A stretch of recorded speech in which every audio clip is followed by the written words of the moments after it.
오늘은 이제 드디어 20년의 시간이 지나서 20년 전에 있었던 그 일을 정리하는 시간을 갖습니다. 누구를 만나죠? 야곱이 에서를 만나는 때가 옵니다. 우리가 지난주에도 말씀을 나눴지만 야곱이 굉장히 불안해하고 두려워하여서 야복강 나루토에서 하나님과 씨름하여 이긴 자라고 이스라엘이라는 이름이 바뀌는 자가 되었던 것을 보면 정말 그가 간절히 이 문제를 해결하고자 하나님께 매달리고 기도했던 모습들을 볼 수가 있었습니다. 그런데 중요한 것은 하나님과 겨루어 이겼다라는 게 그가 진짜 하나님보다 힘이 세다, 능력 있다 이런 게 아니라 그 고집이 너무 센 거예요. 인간의 고집이. 오늘도요. 그 고집 센 모습이 그대로 나타납니다. 그리고 이것이 어떻게 이어지냐면 창세기 34장에 일어나는 이 디나 사건으로 연결이 되어져요. 그리고 나서 35장에서 다시 하나님께 처음 약속했던 그 약속의 땅으로 돌아오는 모습이 나올 정도로 야곱은 늘 어떤 사람이에요? 하나님 앞에 온전히 의지하고 온전히 바라보지 않는 자신의 계획과 자신의 의지가 아주 풍부한 그런 사람이었습니다. 오늘 보더라도요. 오늘도 끝까지 어떻게 하냐면 버티고 버텨요. 예. 하나님의 은혜가 이렇게 큰데도 움직이지를 않습니다. 그래서 참 야곱을 보면 정말 우리와 같다는 생각이 들기도 하고 때로는 우리보다 더하네 라는 생각이 들기도 합니다. 그런데도 정말 큰 은혜는 무엇이냐면 하나님께서 이런 야곱을 버리지 않으시고 어떻게 하세요? 주권적으로 이 야곱이 술수를 잘 써서 지혜로워서 그것을 들어 쓰신 게 아니고 정말 말도 안 되지만 하나님께서 모든 걸 주권적으로 인도하셔서 언약 백성을 약속의 땅으로 지금 데려오고 있는 장면을 보여주시고 계시다라는 것입니다. 그래서 나중에 에서를 대면하는데 하나님의 얼굴을 보는 것 같다. 이렇게 얘기해요. 그렇게까지 무서워하고 벌벌 떨었던 야곱이 에서를 딱 봤는데 에서의 얼굴이 너무 평온한 거예요. 어떻게 이런 일이 일어날 수 있었겠습니까? 다 하나님의 은혜다라고 말하고 있는 겁니다. 그래서 이거를 신약으로 가져와서 우리가 또 어떻게 해석하냐면 우리가 하나님 앞에 나아갈 때는 원래 어떻게 돼요? 죽어야 돼요. 야곱이 원래 에서를 만나면 에서의 그 칼 앞에 야곱은요 죽어야 돼요. 그런데 에서의 얼굴이 어떻게 바뀌었다고요? 마치 하나님의 얼굴을 보는 것처럼 에서의 얼굴을 바뀌어서 에서가요 품고 안아주잖아요. 이거는 그리스도께서 우리를 위하여 십자가에서 대속적 죽음을 죽으셨기 때문에 우리가 하나님께 나아갈 수 있는 장면을 예표하고 있다라고 신약에서는 해석을 합니다. 그래서 하나님의 얼굴, 분이엘을 봤다 이렇게 얘기하잖아요. 그리고 마지막으로는 에서와의 이 갈등이 해결됨으로 야곱은 어떻게 됩니까? 이제 약속의 땅으로 들어갈 수 있는 거예요. 마치 우리가 예수 그리스도의 십자가 복음으로 말미암아 모든 죄 사함을 받고 하나님 나라에 들어가서 하나님의 백성으로 살 수 있게 된 것처럼 이제 그 나라의 백성, 하나님의 백성, 하나님의 통치, 예수 그리스도의 통치 안에서 살아가는 민족이, 백성이 되었다라는 것이죠.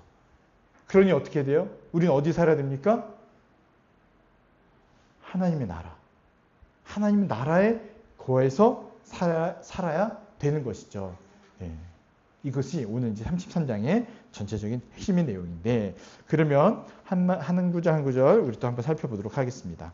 먼저 1절에서 11절까지 보시면, 자, 1절 중요하니까 1절 같이 한번 읽어보겠습니다. 33장 1절입니다. 시작. 야곱이 눈을 들어 보니 에서가 400명의 장정을 거느리고 오고 있는지라 그의 그를 나누어 레아와 라헬과 그 여종에게 맡기고.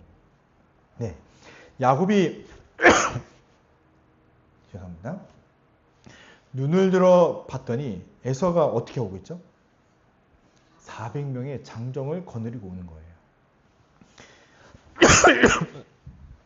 물을 이상한 거 줬나 봐요. 삐. 네. 사례가 들려서. 네. 야곱이 눈을 들어서 에서를 봤는데 에서가 400명의 장정들을 데리고 왔는데 빈손으로 왔겠습니까? 아니죠. 처음에 올 때는요. 야곱을 죽이려고 보복을 하려고 손에 칼, 쟁기 막 이런 거 다 들고 왔을 거예요. 400명이 이렇게 쭉 오는데 얼마나 압도적이고 무서웠겠습니까? 그 당시에 400명은요. 어마어마한 거예요. 인구 자체가 적기 때문에 그 비율로 따지면 오늘날 몇만 명의 군사가 오는 것과 똑같은 상황이에요. 그런데 야곱은 어떻습니까? 지금 집에서 길리운 양과 염소밖에 없어요. 소 이런 거밖에 없습니다. 그리고 자기의 아내 4명 그리고 자녀 11명 이거 데리고 지금 가는 건데 상대가 될까요? 상대가 안 되는 거예요. 상대가. 그래서 야복강 나루터 32장에서 어떻게 했습니까? 한 대, 두 대, 세 대를 나눠서 먼저 보내고 그래서 앞에서 죽으면 도망가려고 앞에서 죽으면 도망가거나 다른 조치를 취하려고 그렇게 했었는데 야곱이 눈을 들어 봤는데 앞에서 얘기한 것처럼 정말 400명이 에서를 선두로 해가지고 쭉 오고 있는 거예요. 여러분 기도하기 전에 야곱이라면 어떻게 했을까요? 큰일 났다. 도망가야 되겠다. 도망가야겠다. 이렇게 생각했을 텐데 지금 2절과 3절에 보면 어떻게 하죠? 2절 여종들과 그의 자식들은 앞에 두고 레아와 그의 자식들은 그 다음에 두고 라헬과 요셉은 그 뒤에 두고 한 대, 두 대, 세 대 나누는 것처럼 이 야곱이 또 아주 정신 못 차려가지고 그냥 이렇게 하는 줄 알았는데 3절 자기는 그들 앞에서 나아가되 이렇게 시작하고 있어요. 야복강 나루토에서는 먼저 보내면서 자기를 보호하려고 했는데 이제 이스라엘로 바뀐 다음에는 야곱이 어떻습니까? 뭔가 바뀐 거예요. 이전에는 가족은 자기를 위해서 희생해야 될 존재로 여겼더라면 3절에서는요. 그들보다 자기가 먼저 나아가는 거예요. 이것만 보더라도 야곱이 이스라엘로 바뀌었구나. 정말 이스라엘로 바뀌었구나 라는 것을 알 수가 있습니다. 그리고 어떻게 하냐면 나아가되 몸을 7번 땅에 굽히며 그의 형 에서에게 가까이 가니. 그러니까 에서가 자기를 볼 때 정도에 먼저 한번 엎드리고 절을 하고 또 일어나서 또 가다가 또 엎드리고 7번 한 거예요. 7번. 성경에서 7이라는 숫자가 어떤 의미인지 아시죠? 완전. 나는 어떤 의미일까요? 그러면 나는 당신에게 완전히 종입니다. 완전히 굴복한 자입니다. 나는 당신의 종입니다라는 그런 신호로 7번 굽히면서 나아가는 겁니다. 어쩌면 이것도 하나의 야곱의 술수일 수도 있죠. 내가 이렇게 해서 형의 마음을 풀어줘야 되겠다. 그런데요. 놀라운 일이 벌어지는데 4절에 보니까 에서가 달려와서 그를 맞이하여 어떻게 하죠? 안고 목을 어긋 맞추어 그와 입 맞추고 서로 울어요. 서로 울어요. 이 직전까지의 상황과 그 긴장감을 보면 4절은요. 완전한 역전이 일어난 거예요. 완전히 상황이 달라졌습니다. 에서는 왜 이렇게 됐을까요? 동생이 땅을 7번 엎드리는 걸 봐서 쟤 이제 완전히 나한테 숙이는구나. 이것 때문에 이렇게까지 마음이 풀어질까요? 아무 말도 없어요. 그냥 달려와서 맞이하고 안고 어긋 맞추며 그와 입 맞추고 서로 우는 겁니다. 그동안에 쌓였던 모든 감정, 모든 서운함, 모든 미운 이런 마음들이 다 사라진 것 같아요. 그러니까 이렇게 서로 울겠죠. 에서가 눈을 들어 여인들과 자식들을 보고 묻습니다. 누구냐 하니까 주의 종이 하나님이 주의 종에게 은혜로 주신 자식들입니다. 그렇게 하면서 여종들과 자식들도 더불어 나와서 절을 하게 합니다. 그리고 레아도 또 라헬도 나와서 다 절을 하고 아들들도 절을 하죠. 이 장면을 보니까 정말 모든 이 쌓인 감정들이 다 풀어지고 사라진 것 같아요. 근데 중요한 게 있습니다. 8절에서 10절에 보면 에서가 또 이르되 만난 바 이 모든 때에 무슨 까닭이냐. 앞에 보냈던 그 많은 짐승들 있잖아요. 이게 뭐냐라고 물어보니까 내 주께 은혜를 입으려 함이니이다. 쉽게 얘기하면 뭘까요? 뇌물입니다. 뇌물입니다. 예, 은혜를 좀 입고 싶습니다. 살려주십시오. 이런 고백이겠죠. 근데 꼭 야곱이 이렇게까지 돌아갔어야 될까요? 그냥 딴 데로 가도 되는데, 그쵸? 갈 데가 없는 거예요. 여러분, 갈 데가 없는 상황 겪어보셨어요?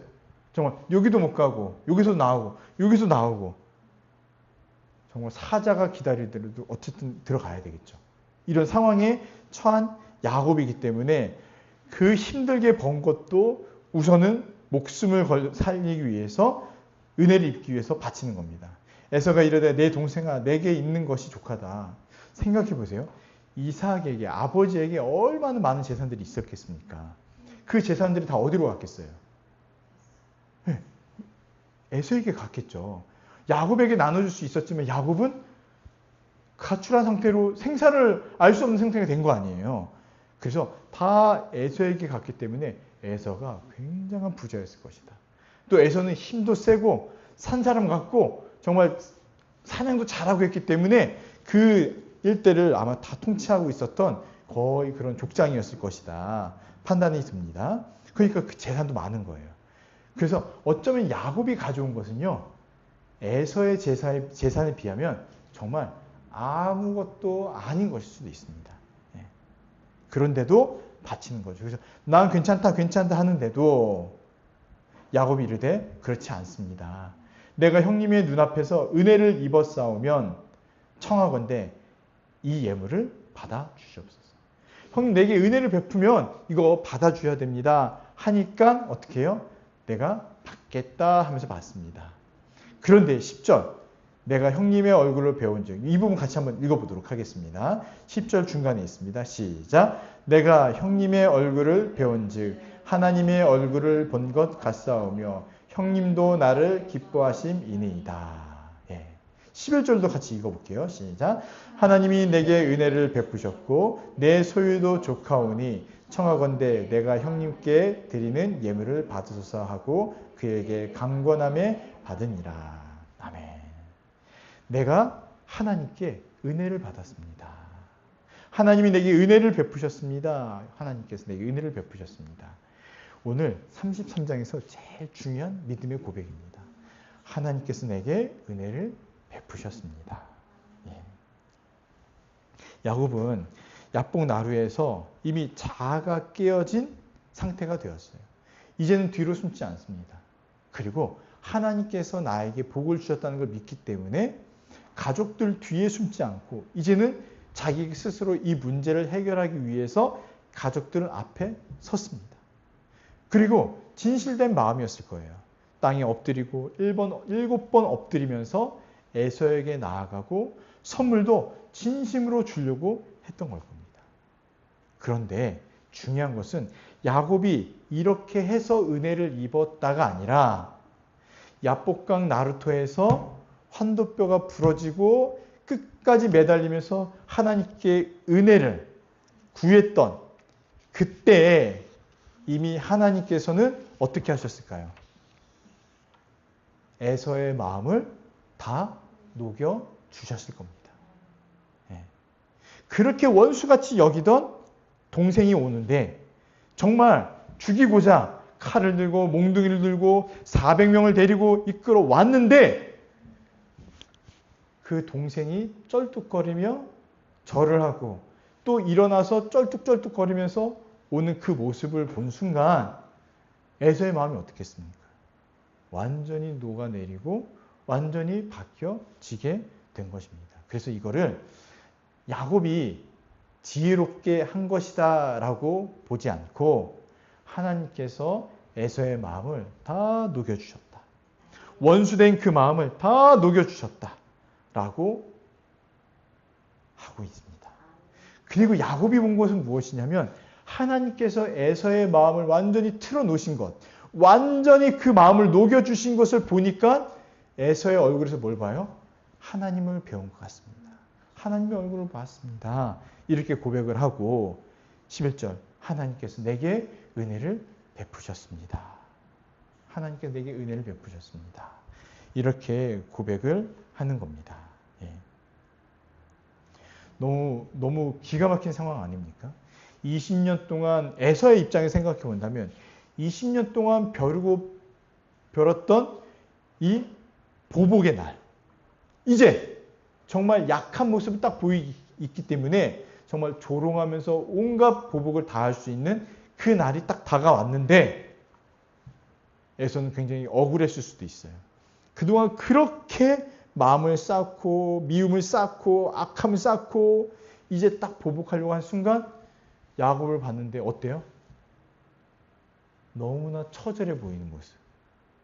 그리고 하나님께서 야곱을 에서를 싹 그 마음을 다 녹여주신 거예요. 네, 녹여주신 겁니다. 그러니까 어떻게 하냐면 부둥켜 안고 그냥 우는 것밖에 없습니다. 우는 것밖에 없어요. 우리 주일 말씀들을 생각해 보면 우리 누가복음 6장에 예수님의 평지설교, 원수를 사랑하고 원수를 용서하고 품고 자비를 베풀고 또 뭐가 있었죠? 할렐루야? 할렐루야? 예.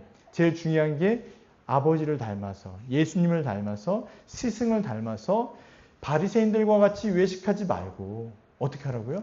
진실된 마음으로 스승이 가던 그 길을 따라가라. 이렇게 말씀해 주신 거예요.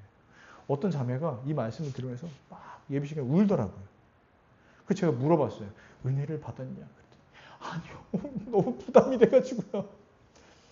그쵸. 부담이 되죠. 원수를 사랑하고 미운 사람을 사랑하고 그에게 환대하고 떡 하나 더 주고 제가 말씀드렸잖아요. 이게 저한테 굉장히 무겁고 부담이 되는 말씀이다. 그래서 제가 말했어요. 잊지 마라. 이거 우리는 못한다는 것을 말씀해 주시고 나는 이렇게 할 수 있고 내가 이렇게 하겠다. 그러니 내가 구원한 너희, 내 생명을 얻은 너희들은 이렇게 따라올 수 있는 존재로 하나님 나라의 백성으로 내 제자로 만들어 줄 테니 이 땅에서 살아가는 동안 어떻게 하라고요? 스승을 따라서 한 걸음 한 걸음 와라. 어쩌면 이만큼 성장 못할 수도 있다. 이만큼 성장할 수 있지만 괜찮다. 그래도 한 걸음 한 걸음 따라와라. 바리새인들처럼 이 시대의 가치관처럼 보복하고 나쁜 짓하고 거기에 머무르지 말고 내 제자니까 나를 따라서 한 걸음 한 걸음 와라. 이 말씀이라고 설명을 해줬어요. 네. 똑같습니다. 여러분. 우리도 아버지의 은혜를 입지 않으면 어때요? 에서와 같은 똑같은 마음으로 가는 거예요. 또 어떤 마음으로 늘 살아요? 야곱처럼 불안하고 두려운 마음으로 늘 살아가요. 그래서 제일 필요한 게 뭐냐 할 때 아버지 하나님의 한량없는 은혜가 필요합니다. 그 은혜인 거예요. 여러분은 야곱일까요? 에서일까요? 우리 안에 둘 다 있어요. 야곱도 있고요. 에서도 있습니다. 예. 누군가에게 미안할 때는 한없이 미안하고 또 누군가가 나한테 잘못했을 때는 한없이 화가 나고 보복하고 싶고 이런 마음이 드는 게 자연스럽죠. 예, 자연스럽죠. 근데 이 모든 게 깨어지는 곳이 어디냐면요. 엎드리는 그곳. 아버지께서 만져주시는 그곳이 되는 줄 믿습니다. 네. 저도 제 마음을 이렇게 들여다보면 진짜 밉고 싫고 같이 있기도 싫은 이런 사람들이 몇 명이나 있을까요? 부끄러운데. 이 손, 발로 다 셀 수가 없네요. 이거 어떡하죠? 목사가 이러니? 예. 그런데 정말 우리 한번 자기를 이렇게 생각해 보면 살아온 인생만큼이나 정말 그런 존재들이 많이 있었을 겁니다. 그런데 제일 중요한 거는 우리 주님께서 은혜 주시면요. 은혜 주시면 정말 밉고 싫고 같이 앉아있기도 싫었던 그 사람이 어떻게 보여요? 쩔뚝쩔뚝 걸어오는 게 보여요. 네. 그 인생이 보이는 거예요. 그러면 어떤 마음이 듭니까? 아유, 진짜 몽둥이 들고 때려주고 싶더라도 그래. 어쩌겠냐. 내가 품어주지 않으면 어쩌겠냐. 이런 마음이 들고 품게 되는 게 은혜이고 더 중요한 것은 우리가 예수님께 먼저 그런 존재로 품음을 받았었다라는 것을 기억하는 것입니다. 이 마음을 간직하는 게 굉장히 중요합니다. 굉장히 중요합니다. 하나님께서 은혜를 베풀어 주시기를 기도하는 거예요. 기도하는 겁니다. 그러면 정말로 이 세상은요, 미워할 게 없고 악한 것도 없고 힘든 것도 줄어들고 서운한 것도 없고 그저 우리는 예수님 따라 예수님이 주신 새 생명을 갖고 한 걸음 한 걸음 살아가는 그러한 약속의 자녀가 될 것을 믿습니다. 그리고 우리가 배웠잖아요. 교회는 어떤 곳이죠? 한 몸 한 공동체로서 서로를 돕고 사랑하는 곳입니다. 그것을 통해서 세상 사람들에게 보여주는 거예요. 아, 십자가 복음의 능력은 이런 데서 이렇게 나옵니다. 십자가 복음의 능력이 있습니다. 라고 알려주는 것이죠. 그래서 사랑하는 여러분, 여러분이 저를 잘 대해주시는 것처럼 혹시 마음에 400명을 몰고 오시는 거 아닌가요? 그럴지라도 이 400명이 오히려 어떤 존재가 되냐면 저 사람을 해하려고 데려왔던 존재가 이제는 하나님의 은혜로 말미암아 그 사람을 돕고 호의하는 존재로 바뀌게 되는 은혜가 있을 줄 믿습니다. 네. 12절부터 보면은 이제 화해가 됐어요. 화해가 되면서 어떻게 하냐면 에서가 이렇게 이야기합니다. 에서가 이르되 우리가 떠나자 내가 너와 동행하리라. 굉장히 든든하지 않습니까? 20년이나 떠나 있던 그 땅에 들어가는데 그 땅에서 크게 번창하고 성장해 있는 이 에서가 내 앞길을 이렇게 보호해 주는 것 같은데 야곱이 어떻게 해요? 끝까지 거절합니다. 어떻게까지 거절해요? 그러면은 내 식솔들이라도 몇 명 남겨둬서 널 인도해 줄게. 형님, 무슨 그런 서운한 말씀을 하십니까? 그냥 제가 알아서 가겠습니다 하면서 다 내보내요. 다 보내요. 심지어 어떻게까지 얘기하냐면 형님 따라가면 하루 만에 우리 몰던 이 소나 새끼들이 다 죽습니다. 거짓말. 그쵸? 거짓말. 거짓말까지 해요. 아니 하루 걷는다고 죽겠어요. 이 생명이 얼마나 질긴데. 야곱의 어떤 마음을 볼 수가 있을까요? 야곱의 어떤 마음일까요? 어머님은 이해되시죠? 주빈이 이해되니? 이해 못해도 됩니다. 첫 번째는 불편한 마음일 거예요. 불편한 마음. 어떤 불편한 마음일까요? 혹시나 에서가 갑자기 또 하룻밤에 눈 뒤집혀가지고 나 죽이는 거 아닌가? 죽이려는 거 아닐까? 또 아니 그래 그럼 내가 갈 테니까 내 식솔 몇 명과 함께 와 길을 안내줄게. 마치 뿌락지를 심겨놓은 것처럼 나의 일거수일투족을 감시하거나 해하려는 건 아닐까? 여전히 어떤 마음일까요? 야곱의 여전히 하나님께 은혜를 입었습니다 고백하지만 여전히 한쪽은 불신과 이 자기가 어떻게 해보려는 마음이 여전히 강하게 있다는 것을 보여주고 있습니다. 그러니 야곱이 걸어가는 그 길이 어떻습니까? 보세요. 14절. 청하건대 내 주는 종보다 앞서 가소서. 나는 앞에 가는 가축과 자식들의 걸음대로 천천히 인도하여 어디로 갑니까? 세일로 가서 내 주께 나아가리이다. 세일로 내려가겠다는 거예요. 그리고 16절. 이날에 에서는 어디로 갑니까? 세일로 돌아가요. 그러니까 에서는 자기 땅으로 돌아갑니다. 그런데 야곱은 어디로 갑니까? 17절 같이 읽어보겠습니다. 시작. 야곱은 숫곳에 이르러 자기를 위하여 집을 짓고 그의 가축을 위하여 우리간을 지었으므로 그 땅 이름을 숫곳이라 부르더라. 네, 야곱은요 숫곳으로 가요. 숫곳으로 갑니다. 그리고 그 다음 또 보세요. 자, 어디로 가냐면요. 18절. 밧단 아람에서부터 평안히 가나안 땅 어디로 갑니까? 세겜 성읍에 이르러요. 세겜에 이릅니다. 숫곳에서는요. 가축을 위하여 우리간을 지어요. 가축들이 머물 수 있는 우리를 짓는 거예요. 그러면 거기에 잠깐 지나간다는 생각이 드세요? 아니면 거기에 일정 기간, 장기간 머물려고 한다는 생각이 드세요? 머물려는 거겠죠. 왜 그럴까요? 얘는 왜 그럴까요? 야곱은 왜 그럴까요? 18절, 19절 가면 더 이상해요. 야곱이 세겜 성읍에 이르잖아요.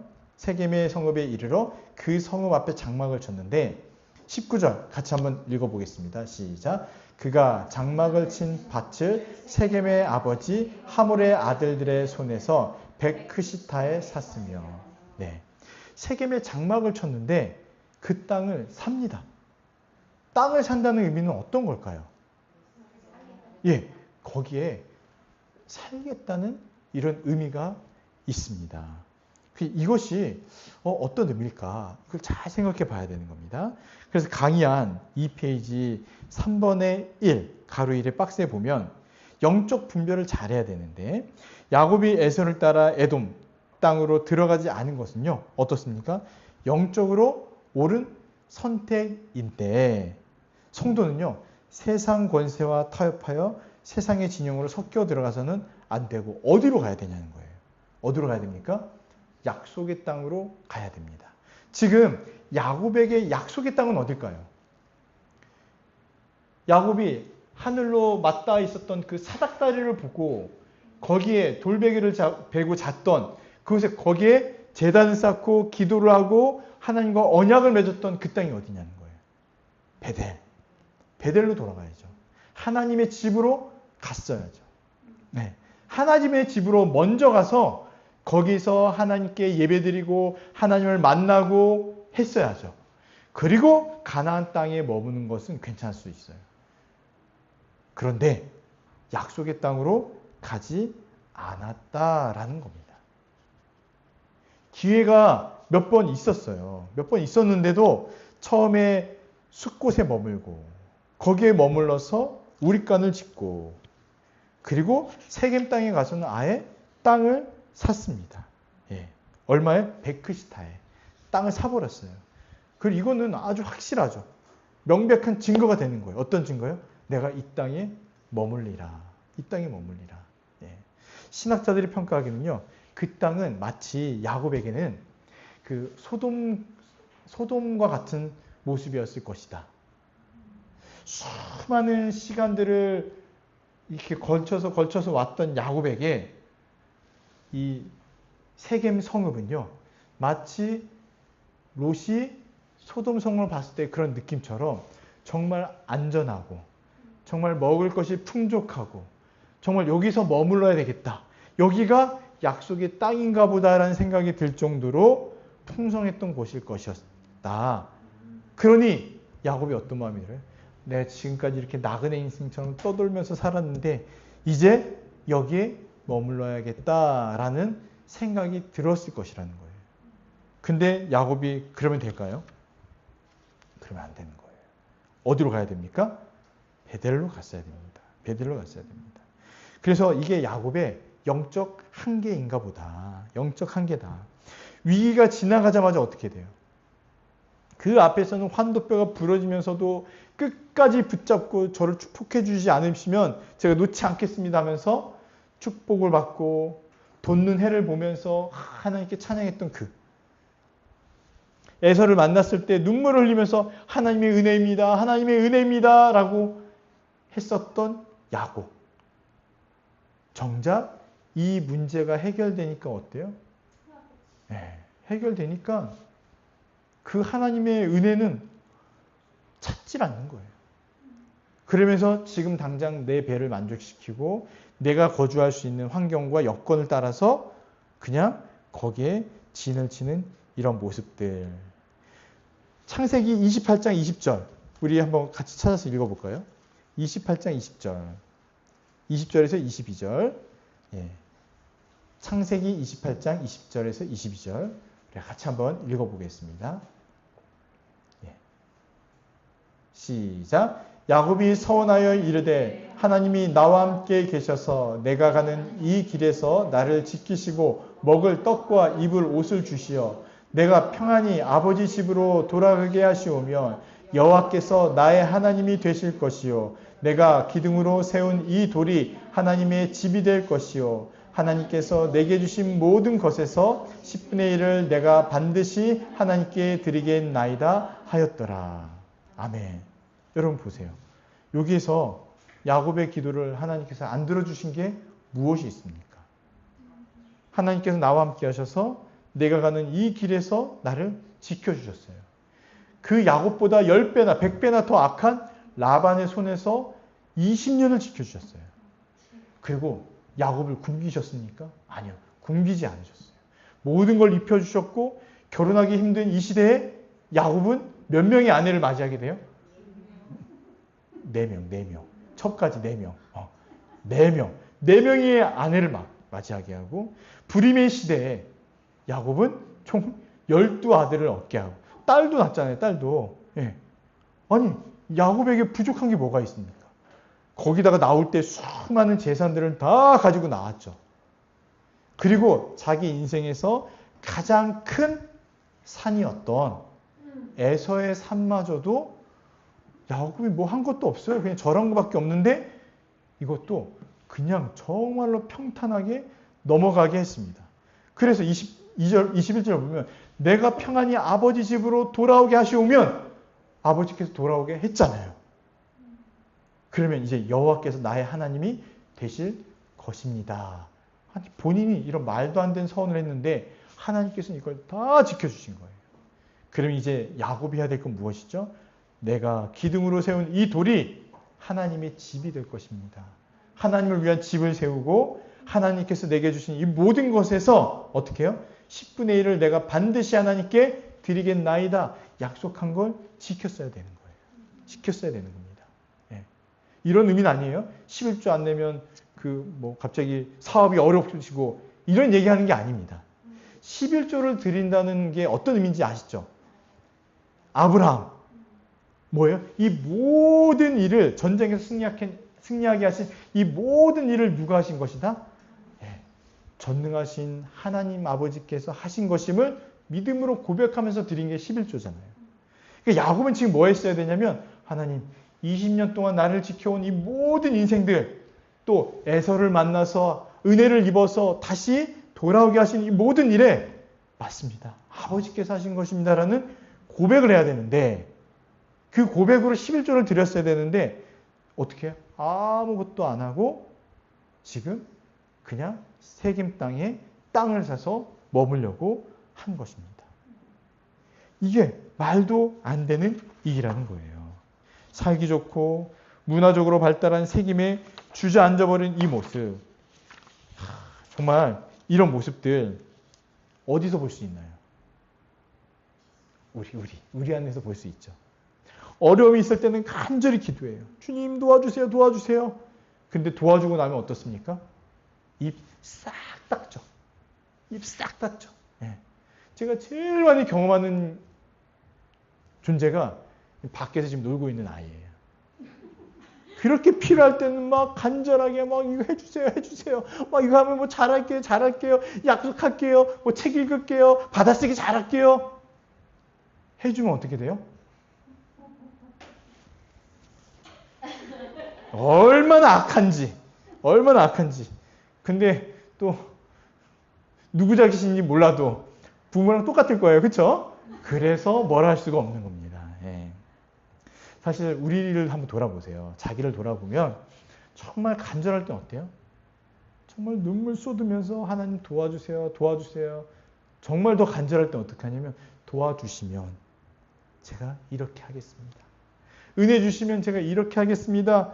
온갖 것을 다 고백하고 다 하나님께 약속을 하는데 평안이 딱 찾아오면 어떻습니까? 왜 그런지 모르겠어요. 평안이 찾아오면 이 영적 매너리즘에 빠지고 눈에 보이지 않던 이 세겜 땅에 이 네온사인이 막 보이고 드디어 내가 인생을 좀 즐길 수 있는 때가 왔구나라고 생각이 들면서 전에 하지 않았던 것들을 더 하게 되는 악한 길로 빠지게 되는 그런 경험들을 많이 하게 됩니다. 이걸 뭐라고 하냐면 유혹이라고 하는 거예요. 유혹이라고 합니다. 그래서 오늘 두 가지 것이 핵심이에요. 첫 번째, 하나님께서 우리에게 늘 은혜를 베푸신다. 그러니 우리가 의지할 존재는 누구밖에 없습니까? 오직 우리 하나님 아버지밖에 없습니다. 예수 그리스도 안에서 아버지께 나아가 담력을 얻었나이다. 이 고백으로 나아가는 게 제일 중요하고, 두 번째는 입 싹 닦지 말아야 된다는 거예요. 하나님께 우리가 은혜를 부족하게 입었습니까? 아니요. 우리 인생을 돌아보면 돌아볼수록, 생각하면 생각할수록, 묵상하면 묵상할수록 정말 놀라운 은혜를 다 경험했을 거예요. 다 경험했을 거예요. 여러분, 30년 전에 함께 했던 사람들을 만나서 이야기해 보세요. 그때 생각하면 지금 어떻습니까? 소위 용됐죠. 용됐죠. 예. 우리 지지난 벌써 한 몇 주 됐죠. 우리 전주 내려갔다 왔잖아요. 이번 주에 만났어요. 정원 목사님을. 만났는데 성도들이 너무 행복해 보인다. 그리고 너무 이뻐졌대요. 한 지체를 딱 지칭하면서. 그 목사님과 멱살 잡으면서 싸웠던 그 모습이 아직도 기억나는데, 멱살은 내가 좀 MSG 친 거야. 목사님과 막 얘기하는 걸 본 게 엊그제 같은데 벌써 이렇게 커 있다고. 그래서 제가 자랑을 했죠. 교회 기둥입니다. 좌기둥, 우기둥이 있습니다. 좌준, 우준이 있으시. 주변 우이 있듯이 둘이 얼마나 교회를 든든하게 세워가는지 모른다고 제가 막 자랑을 했거든요. 예. 우리의 옛 모습을 돌이켜 보세요. 저도 지난번에 왔던 그 교회 선배들 만났는데, 그 중고등부 때, 청년 때 엉터리로 살았던 막 이야기하면서 지금은 괜찮냐 서로 안부를 묻고 이렇게 목사가 돼서 교회를 개척하고 살아가는 것들을 서로 격려했던 시간이 있었습니다. 서로 다 알아요. 얼마나 그때 어렵고 힘들게 막 살고, 진짜 라면 하나 깨부셔가지고 막 먹고 살고 그랬던 것인지 한번 돌이켜보세요. 지금은 어떻습니까? 정말 아버지의 은혜가 부족하다라고 확신 있게 말할 수 있습니까? 아버지, 제게 은혜를 안 주셨기 때문에 제가 이 땅에 거주할 거예요. 약속의 땅으로는 들어갈 수 없습니다라고 말할 수 있겠냐는 겁니다. 우리는 어디에 거해야 되죠? 약속의 땅, 하나님 나라, 하나님의 백성답게 살아가고 그 땅에 거주해야 되는 것이 아주 당연한 거예요. 예, 당연한 겁니다. 20절 보세요. 거기에 제단을 쌓고 그 이름을 엘로 헤이스라엘이라 불렀더라. 예. 이름까지 불러요. 이름까지. 그 땅에 제단을 쌓았대요. 제단을 어디다 쌓아야 돼요? 지금 베델에서 쌓아야 되잖아요. 근데 집을 사고 땅을 사고 제단을 쌓았다는 건 어떤 의미가 있냐는 거예요. 야곱이 하나님의 그 은혜와 그 인도하심을 기억하고 있다고 말할 수 있습니까? 없죠. 예. 없는 겁니다. 그러니 여러분 잘 생각해 보세요. 성도가 있어야 될 곳이 있어요. 그곳은 어디입니까? 예. 아버지의 집. 우리 이제 교회라고 얘기하잖아요. 예. 교회에 있어야 돼요. 맞아요. 교회에서 예배 드리고, 교회에서 옛날 말로 하면 제단을 쌓고 예배를 드리고, 이런 표현들 하나님께 찬양하고 기도하고 이곳에 꼭 있어야 돼요. 근데 또 한편으로 생각해 보세요. 하나님은 교회만 계실까요? 아니죠.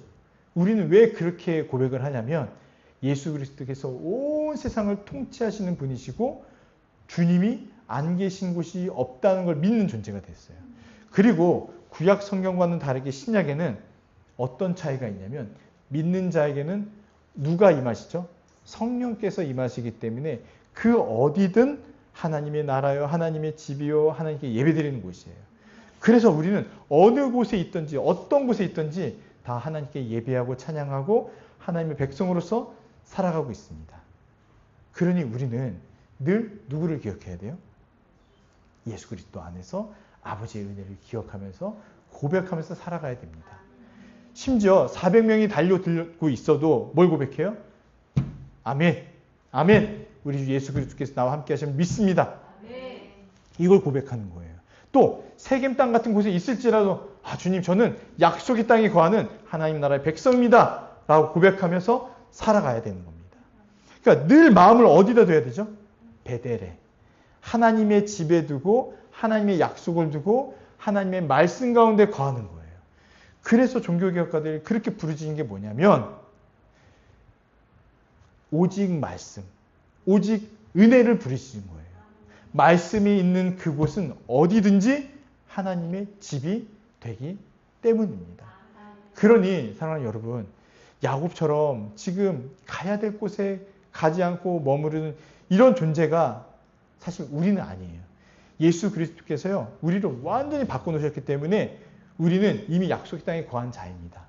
그런데 이 말씀을 우리에게 적용해 본다면 우리의 시선을 어디다 둬야 되는지, 우리의 귀를 어디다 둬서 누구의 말씀과 누구의 음성을 듣고 살아야 되는지에 대해서 적용을 해볼 수가 있습니다. 어떠십니까? 오늘 또 한 주 동안 이 베델에서 했었던 이 야곱의 약속이 계속 메아리 치셨어요.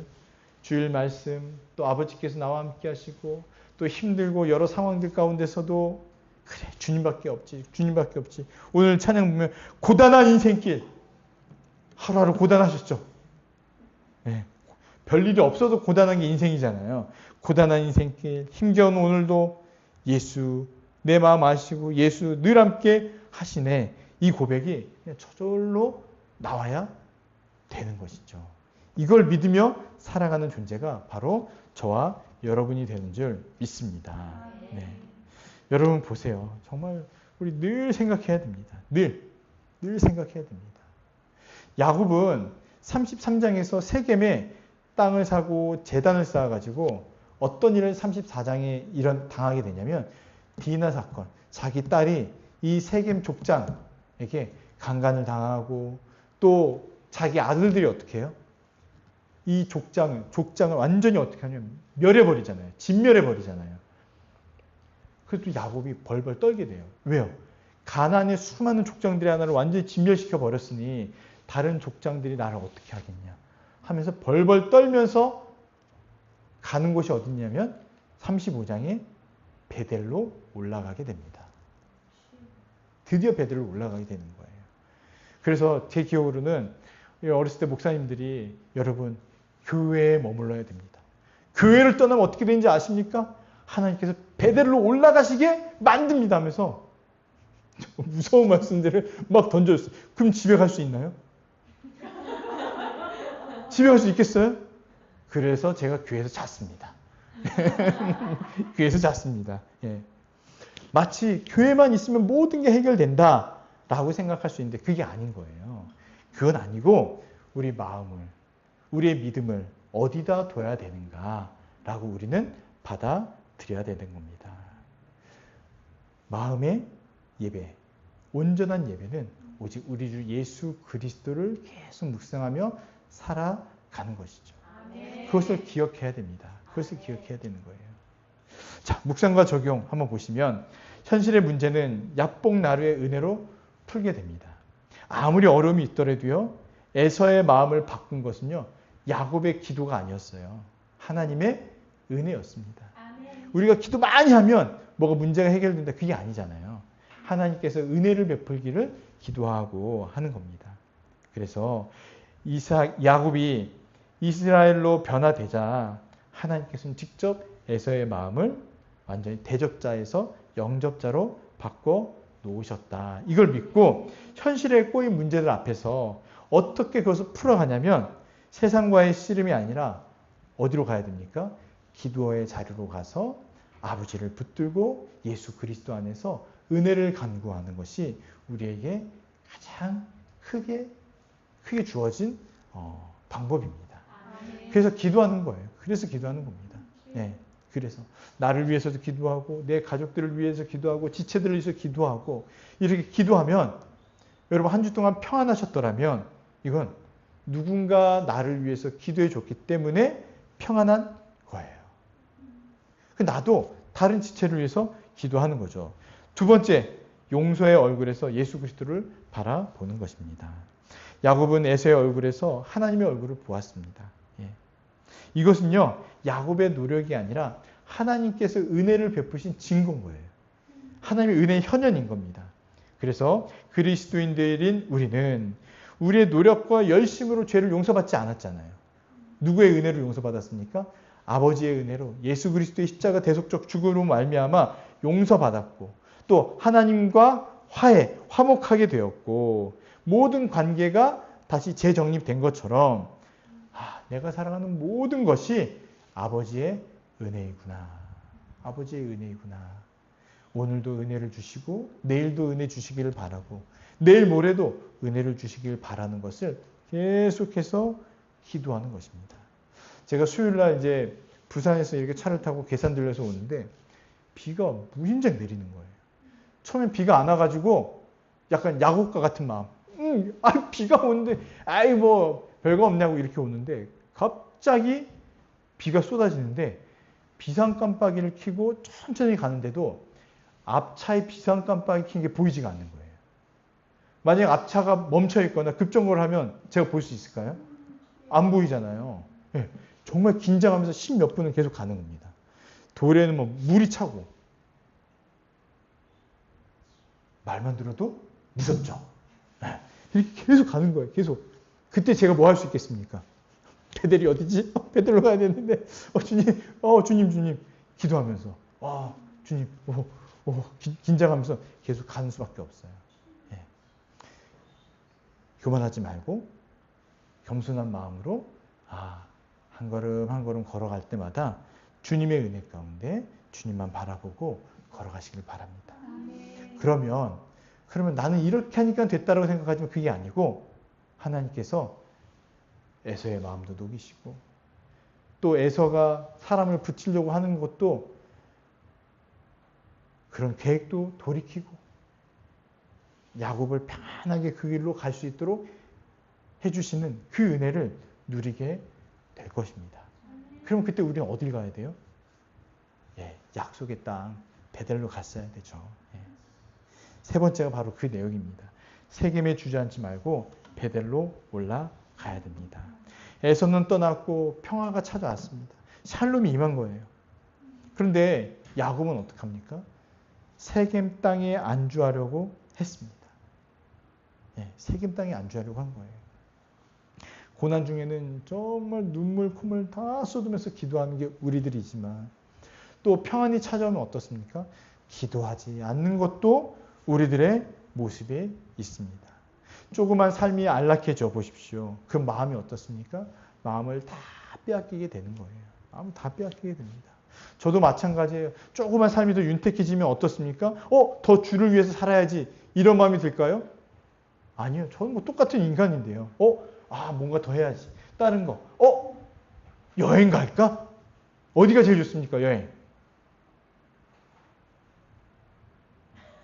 요즘 북곡이 그렇게 좋다고. 북곡 모르세요? 갔다 오지 않으셨어요? 방콕이었나요? 어디였죠? 다낭? 방글라데시야. 어디든. 방콕이든 방글라데시 어디든. 여행 갈까? 이런 생각이 들 수 있잖아요. 그럴 때 긴장하고 아버지를 위해서 주를 위해서 살아야겠구나. 이런 마음을 다시금 갖는 겁니다. 하나님께서 우리에게 원하시는 최종 목적지는요. 세상적 평안을 누리는 세겜이 아니라 어디죠? 예배와 언약의 자리인 베델입니다. 그래서 예배를 드리는 그곳에 늘 지키시고 주님께 예배 자리로 나오시기를 바라고 늘 주님의 은혜를 사모하시기를 바랍니다. 아멘.